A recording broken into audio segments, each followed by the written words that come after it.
Yeah, show me both, yeah. Hi guys, this is Charles. I'm one of the surgeons at the Melbourne Vet Specialist Center.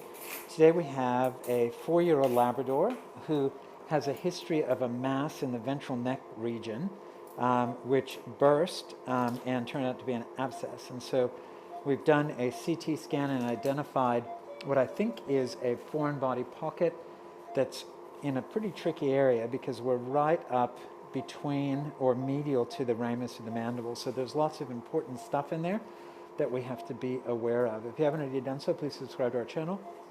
Make sure you turn on notifications so you'll get a ding on your phone the next time we live stream. So when I'm doing foreign body surgeries, basically you don't want to come to a cancer surgeon for a foreign body because I'm going to treat it like a tumor. And so basically I'm going to remove the whole tract and block to have the best chance of getting rid of the whole thing. So I'm actually going to do an elliptical incision, and we've got lots of extra room, or lots of extra skin here in this cervical region of this dog, and so I am going to remove it en masse because what I don't want to happen is to cut into it and miss the foreign body. So we've already cut into it a little bit here. So I'm hoping for a grass seed. That certainly sounds like the most likely.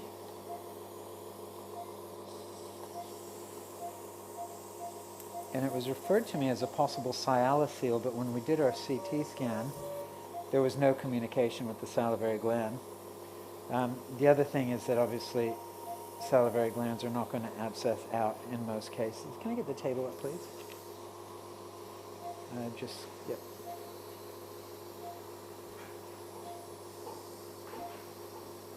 That's great, thanks.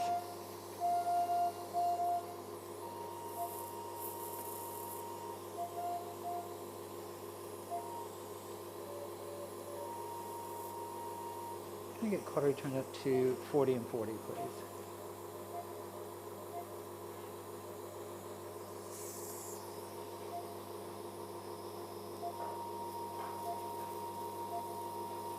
So just to reiterate to those of you that are late catching up with us, we have a 4-year-old Labrador that has a history of a ventral cervical fluid-filled pocket that was assumed to be a salivary mucocele, but it did burst out as an abscess.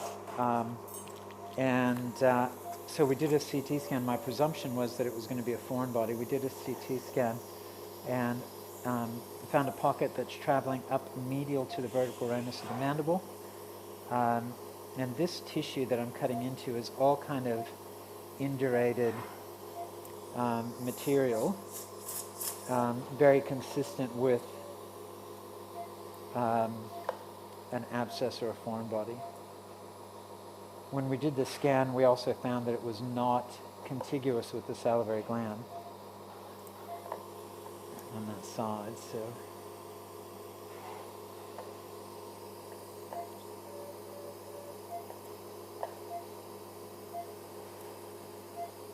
So superficially, this will be pretty easy, but once we start getting deeper into the cervical region, it's going to get trickier because we've got some important anatomy. This is where it burst and drained through. Grab a lap sponge, please. This guy here as well. Just give me some tension on the skin.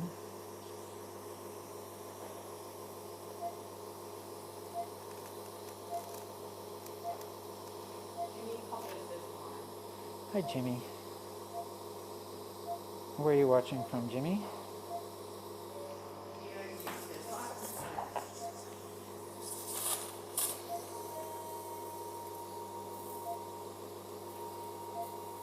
Are we happy that our ground plate is wet enough?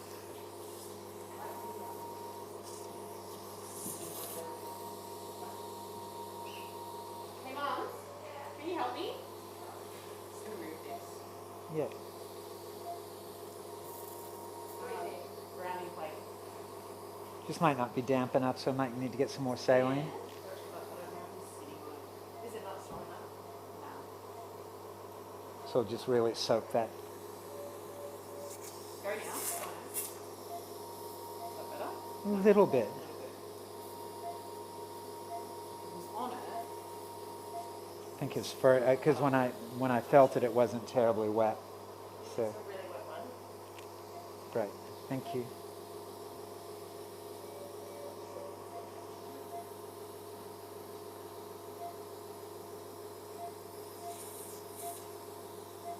Try that. Yeah. Better? Yep.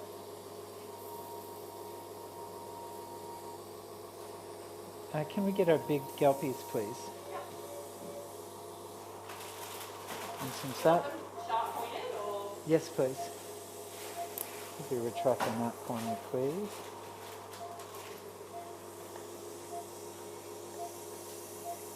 So ventral cervical exploratory. This is slightly to the right side.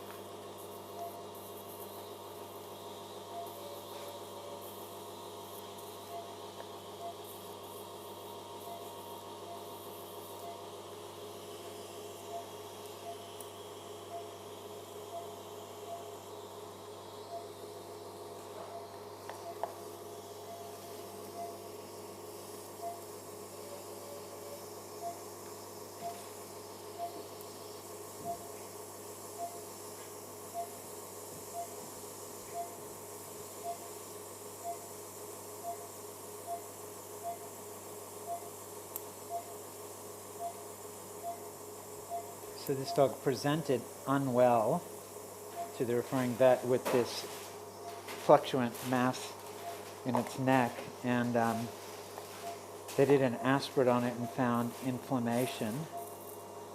And after they aspirated it, it became acutely infected. And, well, I don't know if it was infected already, but it abscessed out. Getting a bit light here.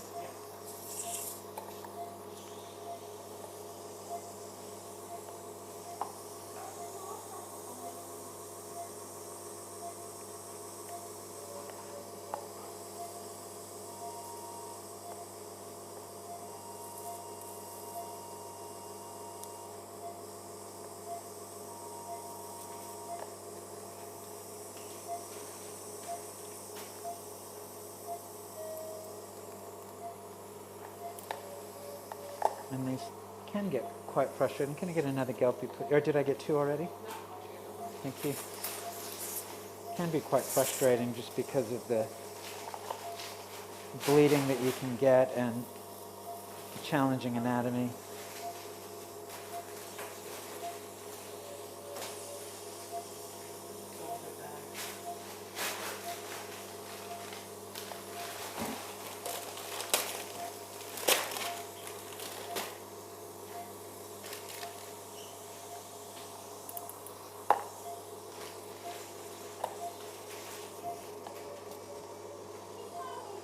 If you can pull that over a little bit, that would be great. Thank you.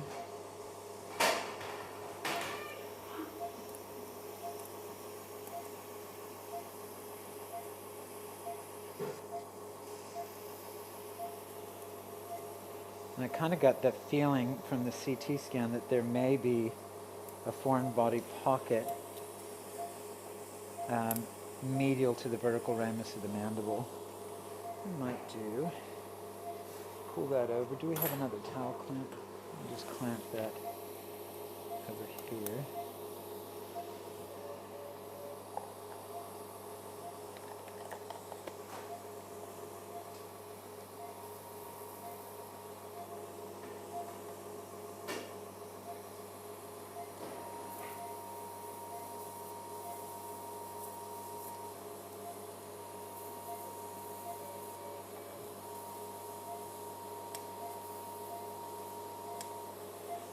And I like to get around and just incise through normal tissue if I can. But this was quite broad-based when I started, so I have cut through some abnormal tissue already. I'll try to dissect under the skin a bit and see if I can get back around to normal tissue. Yeah. First one is, what do you typically have your quarter rate on? Normally I have it on 30 and 30, but in this dog it wasn't giving me enough power, and so I raised it to 40 and 40, and I think that's watts. Can't remember if it's watts or joules.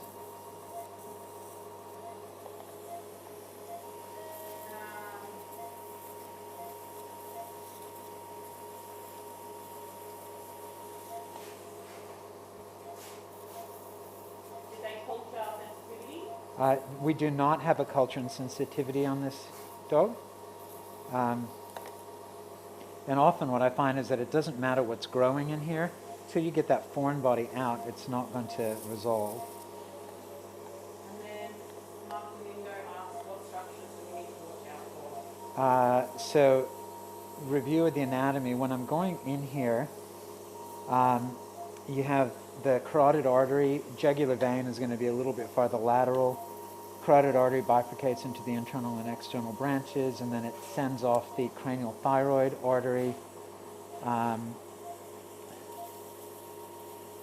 You'll have I think it's the inferior alveolar artery that comes off as well. And then we're going to have the vagus sympathetic trunk. Recurrent laryngeal nerve is going to be close by as well. So we've definitely warned the owners about potential for nerve damage. Hemorrhage usually is not a big concern here, as long as you're careful with the blood vessels and try to ligate things as you go along. I do have the ligature on standby.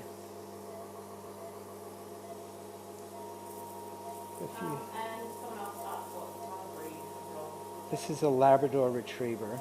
So I've got a branch. I think this is probably the linguofacial vein right there, which I can ligate. Can I get ligature, please?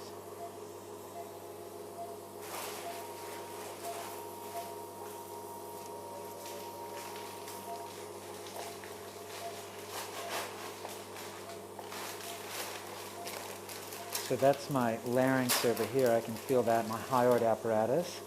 And then the ramus of the mandible is sitting right there.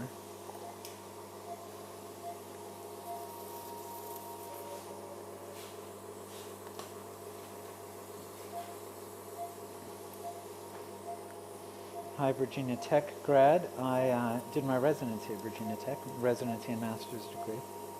And I love Blacksburg.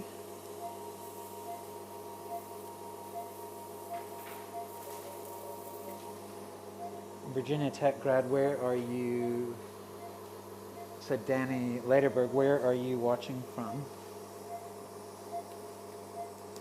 Let's get that incorporated into our clamp here.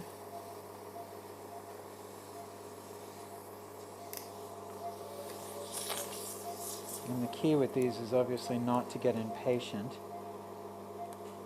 Just take my time as I'm dissecting.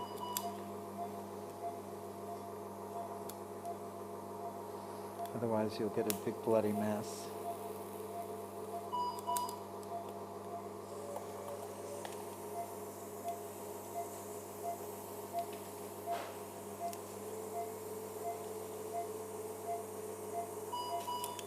It seems like it's attached more rostrally, so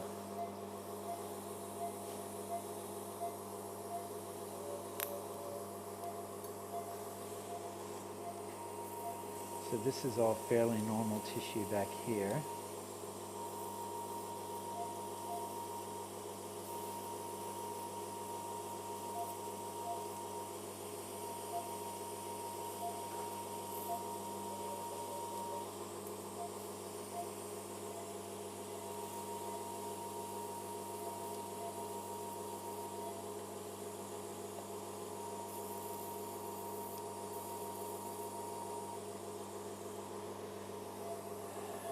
Got a little bit more clipped up here. I'll extend my incision, grab onto that.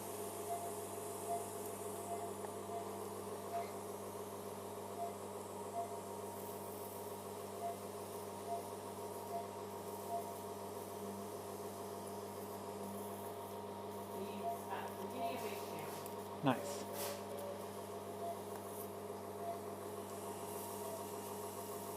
Weather must be just coming good there. Because I can feel the vertical ramus in the mandible right here, just that angle in the muscular process right there. You can feel that, Jacob, if you'd like. Yep. Okay.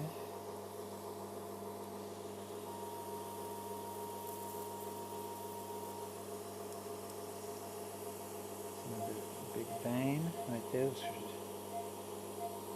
probably the lingual branch of the linguofacial. And I can sacrifice all of these. Just have to remember that there'll be another end of that somewhere in the mass that I'm dissecting through.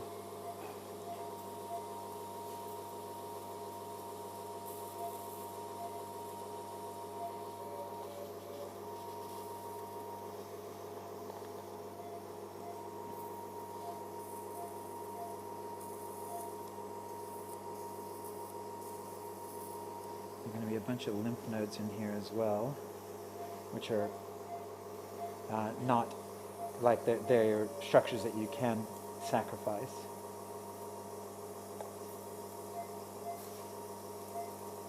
Little spinal accessory nerves here.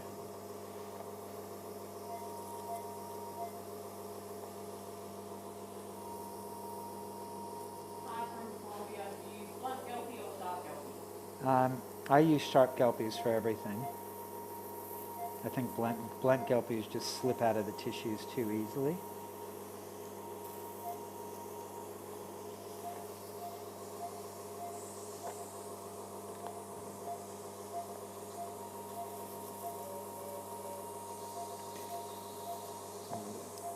Lymph node here.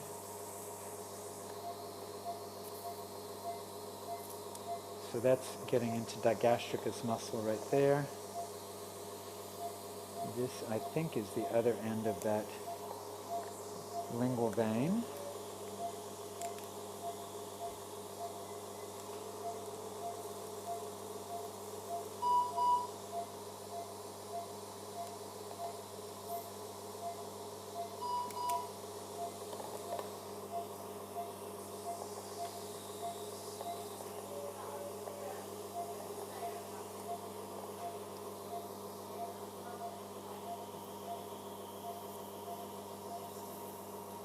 Is Ruby staying overnight, Charles? Yes.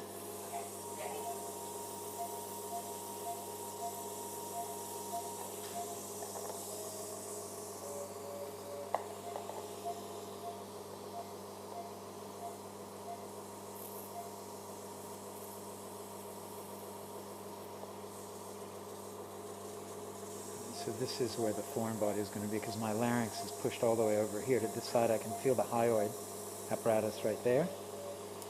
And I may extend my incision.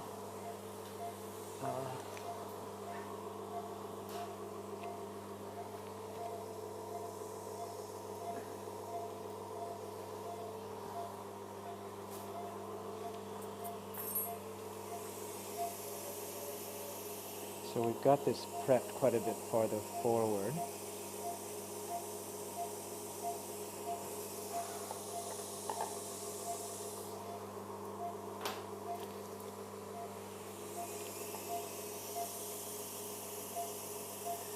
So that's my mandible right there.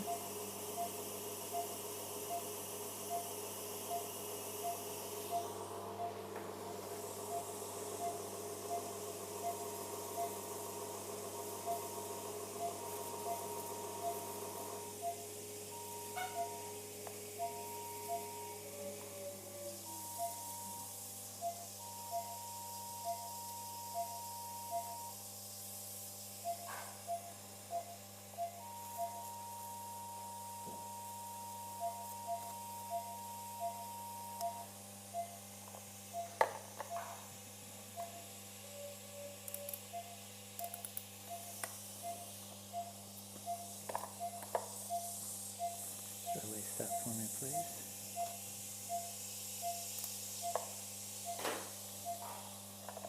I can't emphasize how important retraction is when you're doing this type of thing enough. So having those Gelpi retractors, so important. And then the electric cautery is really key as well.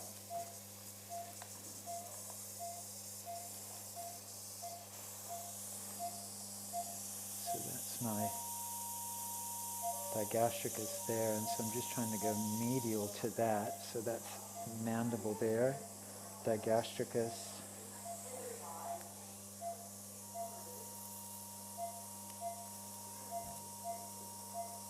That's mylohyoid right there.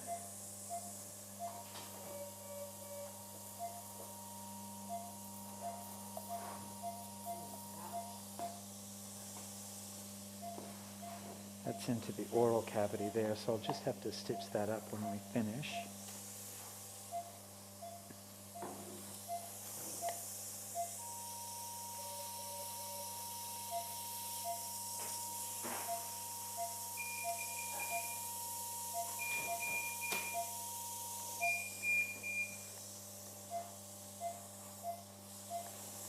Retract my digastricus out of the way here. So this is kind of where it's going to be, right in there.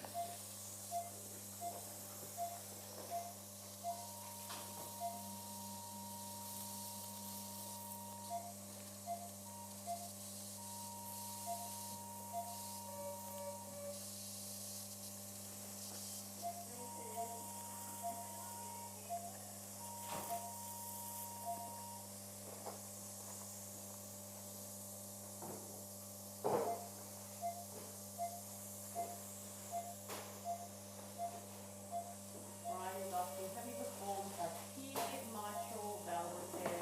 Have thoughts on it? I don't do open heart surgery. I used to be very interested in it, but that's not something that's an area of expertise here, so I'm not sure what you mean by a TEER mitral valve repair. I think Royal Veterinary College is doing a lot. And there's the Cardiac Surgery Institute, I think, in Tokyo. They're doing it more than anybody in the world, I think. That's just like a reflex, like hitting A lot of it is reflex.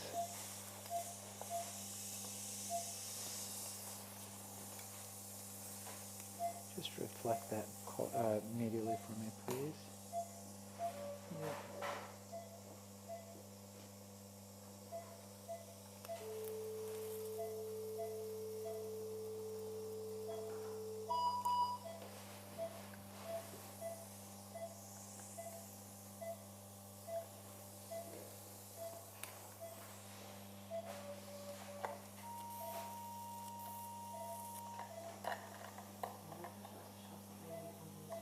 So this is, I can feel the draining tract going right through here.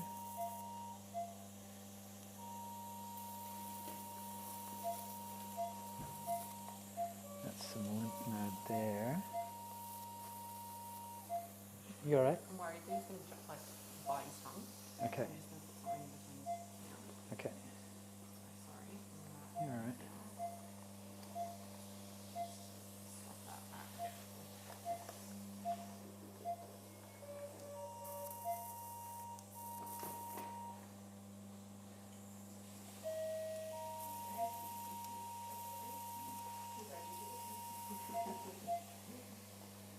All right. So I think that the foreign body is going to be right in the body of the mylohyoideus muscle.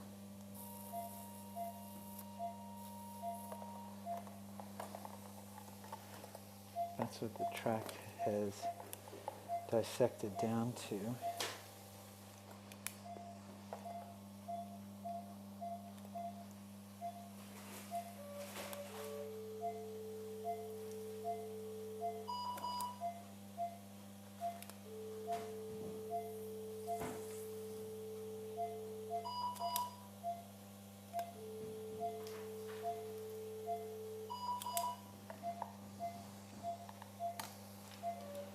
get a hemostat, please?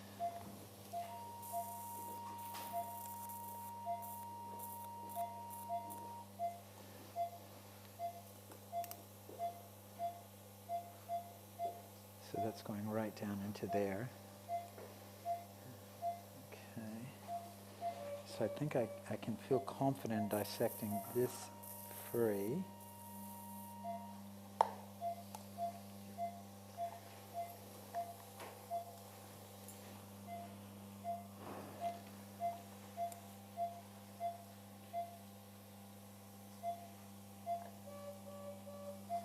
So the question is, do I dissect, like so this is, I think that's masseter out here, and this is digastricus here, attached to the muscular process.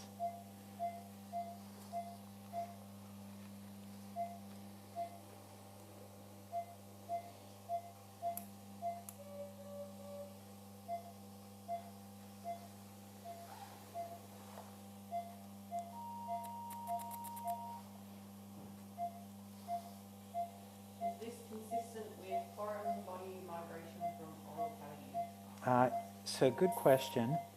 Either foreign body migration from the oral cavity or from the larynx would be the other possibility. Okay, so that's the hypoglossal nerve right there.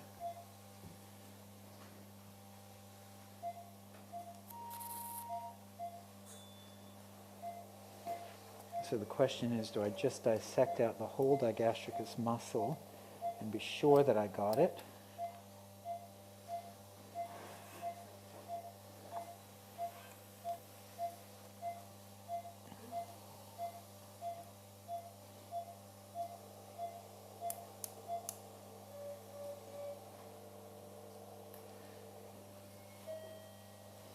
So I'm just bluntly dissecting around the digastricus.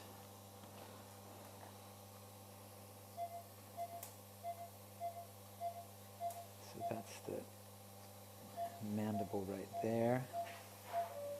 I'm just trying to see if I can feel anything beyond. What was that?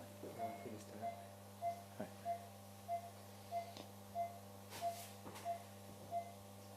I'll just reach in there with a hemostat and see if I can just blindly find something.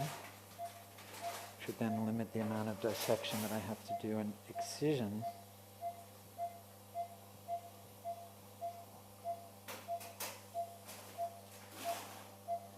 There is something there. No, that might just be connective tissue.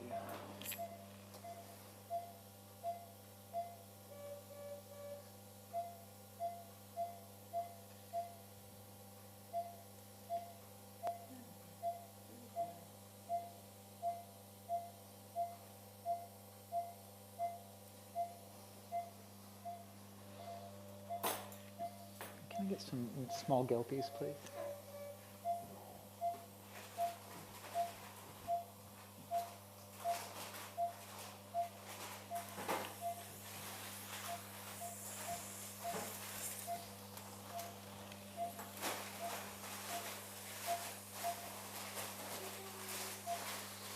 If I can't find anything, then I'll just remove that whole belly of the digastricus.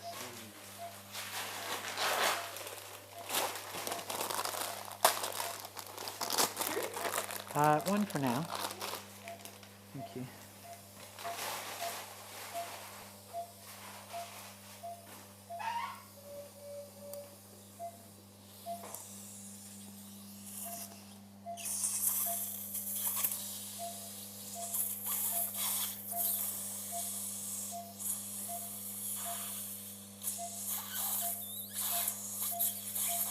I'll take that other gulpy, please.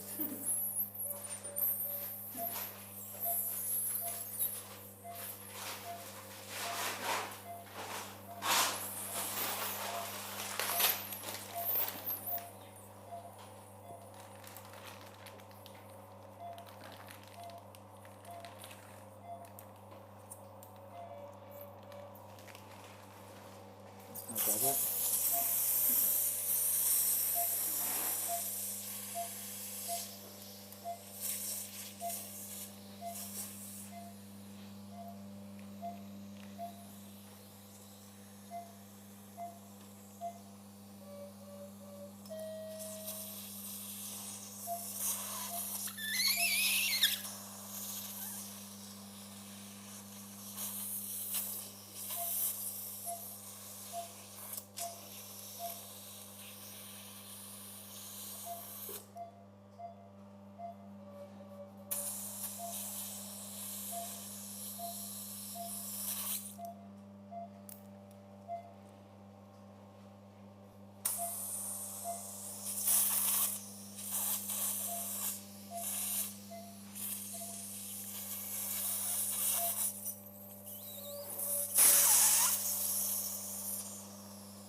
to find anything.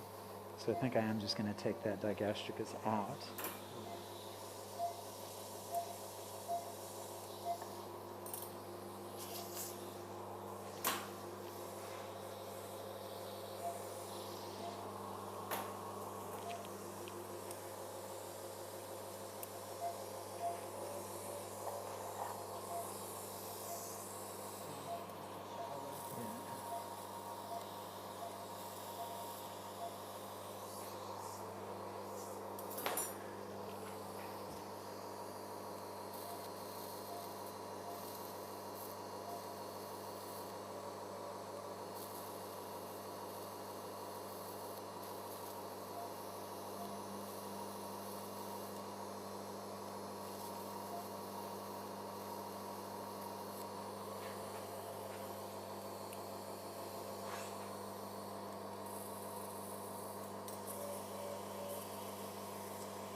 Can I get a new gown, please?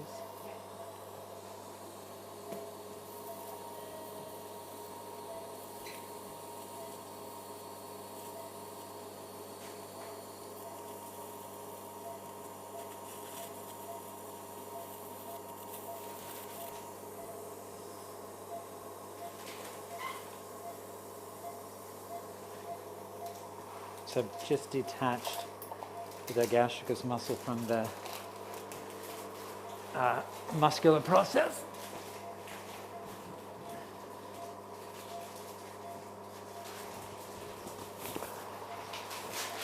I'm just changing my gown because I accidentally brushed up against our anesthetist. Or it was me. What's that? Wait, it was me or you, I don't know. I'll take the credit.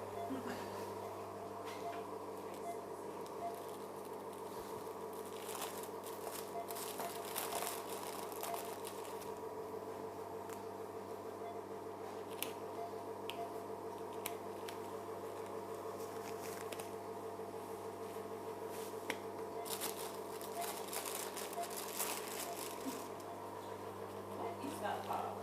That's called the digastricus muscle, which is the muscle that's responsible for opening the mouth. Gotcha. So masseter is responsible for closing the mouth, and digastricus is opening. So they don't need the digastricus on both sides to they can still open the mouth. Yep. Is that the same as with the masseter? Masseter, one side is fine. So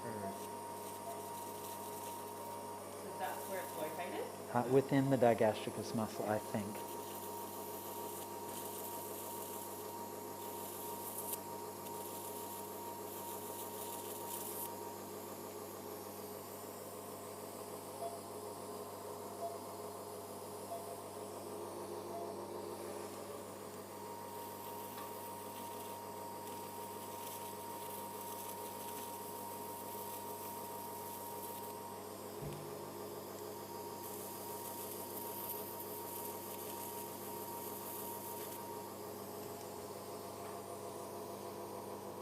And that all feels completely normal in there. And so this is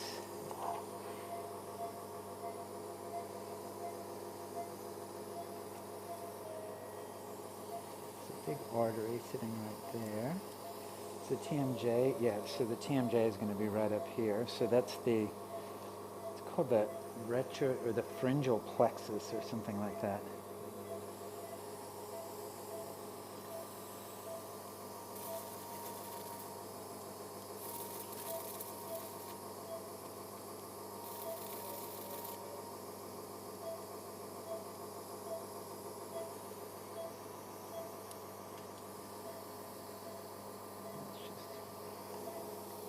Nerve there.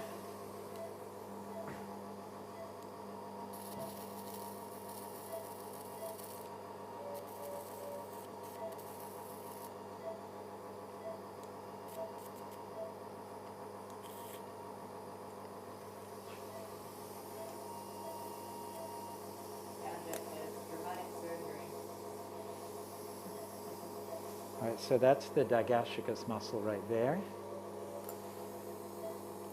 And it feels normal back up in here.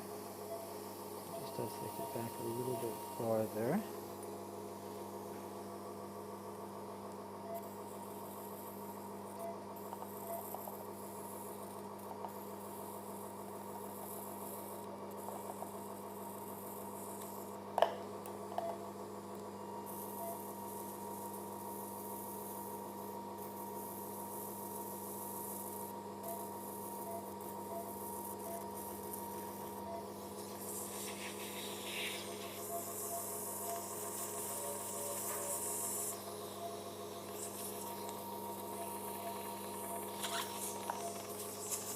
Okay, so now give this to Jacob, and Jacob is going to dissect through that.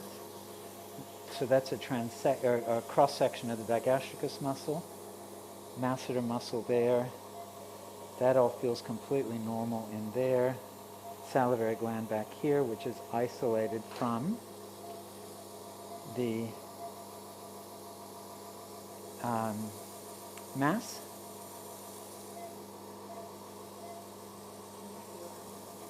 The salivary duct is going to be coming through here.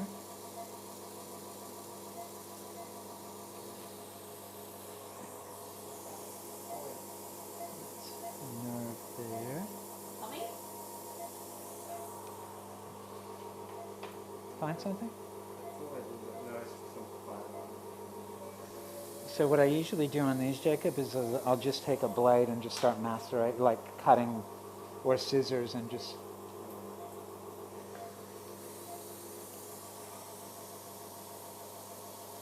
So that's oral cavity there that we'll have to close. So ramus of the mandible there.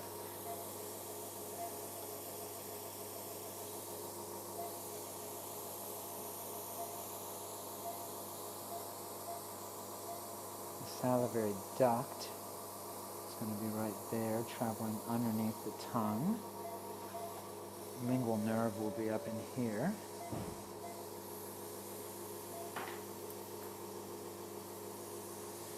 All right, so can I get some 4.0 PDS, please, and I'll just close that little perforation into the oral cavity that I created.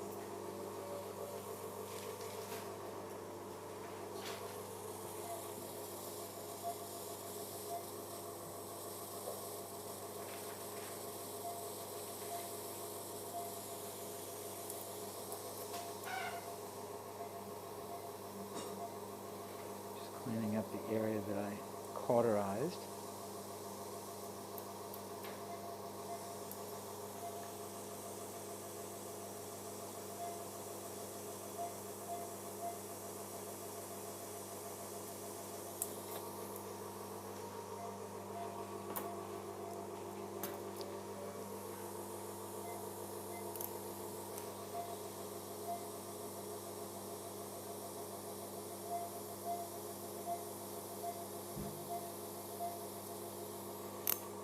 And you might make the case that this is overkill for the foreign body, but I've just seen these things go on and on if you're not aggressive enough about getting that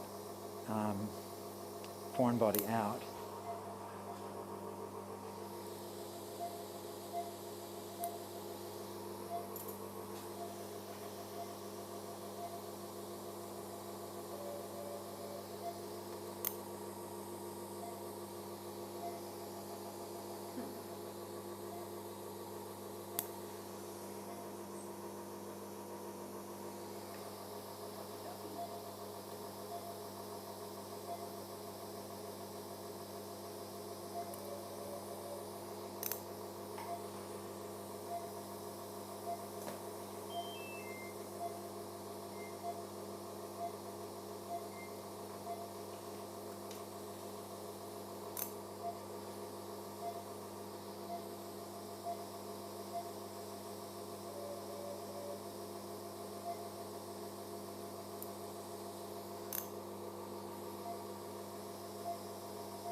I just have Jacob cutting up the entire sample to see if we can find out where that foreign body is.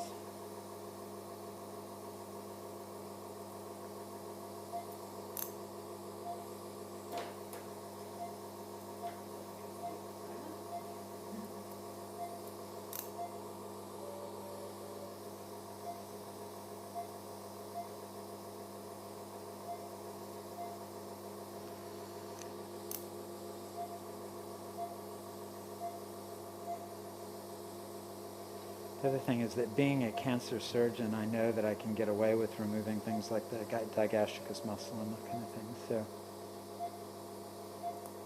like I've done it many times before for cancer, so I'm not concerned about function.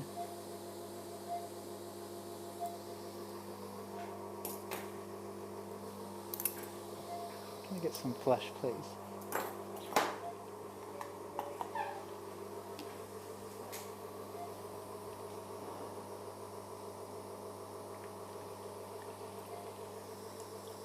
Thank you. Yep.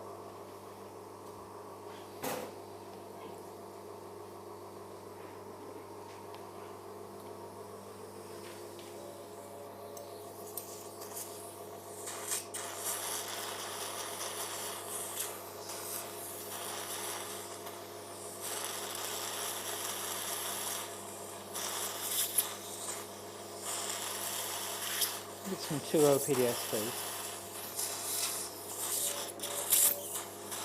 Is there a discrete foreign body? What's that? Is there a discrete foreign body? There is an area that does look a little bit unusual, but I can't see a grass here or anything Right. like that. Okay. So Jacob has cut this thing up pretty well, So and we can Tract? see the tract, but we can't find a discrete foreign body. over here there's this Cut that open a little bit more.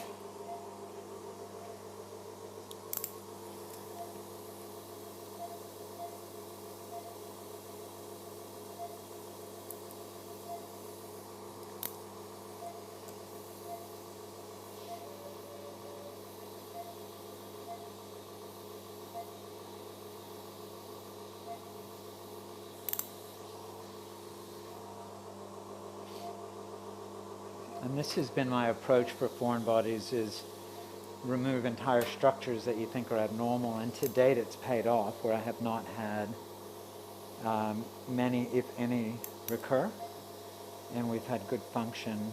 Like I haven't had any major functional deficits or anything in any of my patients. So this is the approach that I have started taking on these, because I know that they can potentially go on for ever, and I think that your first dissection is your best chance to find, to cure the problem. It's kind of like with cancer.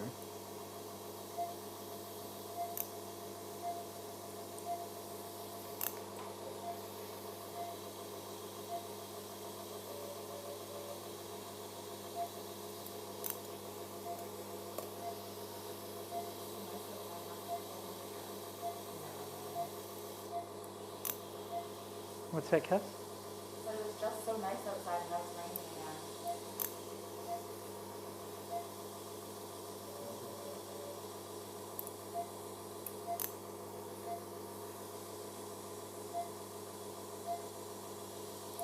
I had one dog that we did this for that we had to sacrifice the facial nerve because it was going right next to the foreign body, was right next to the ear canal. And so that dog did have persistent facial nerve deficits. Functionally, it was really good, and the foreign body has not recurred. And they had been in there 4 times previously. Liz is asking, are you anticipating any significant dead space with the removal of the digastric muscle? There is a bit of dead space there. I'm not too concerned about it, and certainly not enough to put a drain in. So I'd be more worried about the foreign body effect of the drain.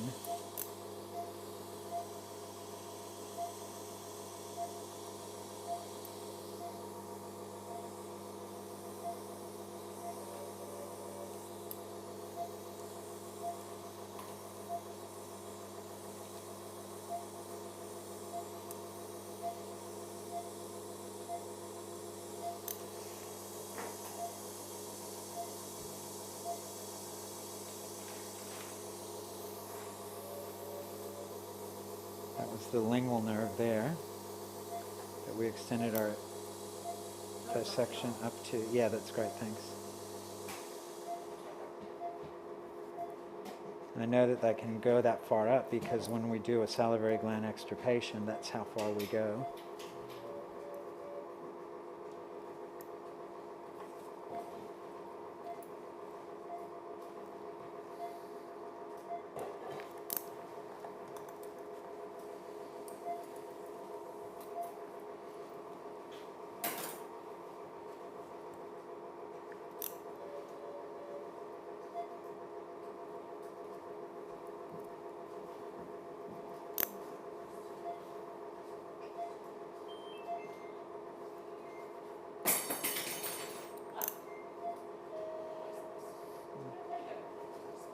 Having a high gravity day here in surgery.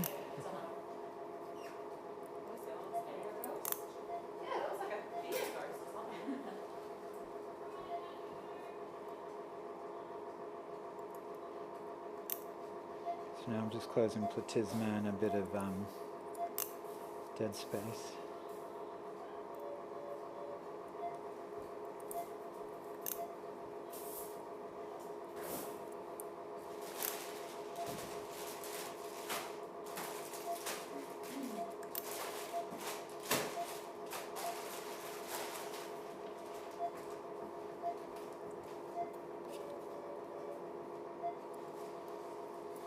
So you see how I'm closing that there, Jacob? So just kind of that connective tissue across to that stuff there. Yep. So we should have plenty of tissue to close. So. All right, so I'll just go over and make sure there aren't any questions that I haven't answered. And I might have a play with the tissue as well. See if I can find anything. What I'll do is I'll go ahead and end the live stream and just make sure that there aren't any questions that I haven't answered. Keep going. All good, all good. All right, so that's pretty much it. So if you haven't already done so, please subscribe to our channel. Make sure you turn on notifications. And I know that you can watch this both on VetDojo and VetAlign. So most of my live streams, I think I'm probably going to do just on VetAlign. So if you haven't subscribed to VetAlign, go ahead and do that as well. Thanks a lot for watching, and we'll see you again soon.